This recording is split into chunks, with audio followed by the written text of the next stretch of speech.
have the right to that support. I don't think it's acceptable that we inherited a situation where I think it's 7.4 billion specifically on benefit fraud a year. I'm really proud we've updated our powers through the Fraud and Error Bill for the first time in 14 years. But I think there's much more that we can do. Look, our challenge is technological advances are proceeding at an unbelievable rate. We want to make best use of those so that we can prevent fraud and error from happening in the first place.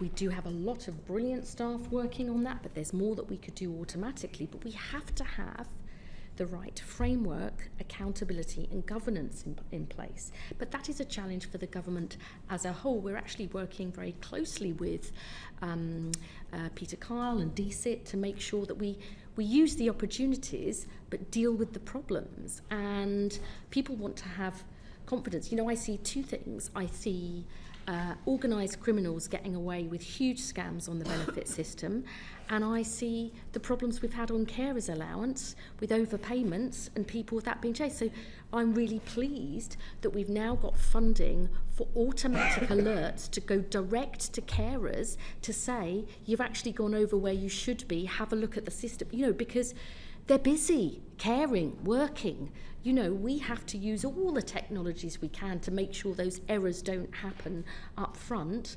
But we've got to get that balance right, and we are not. That isn't job done.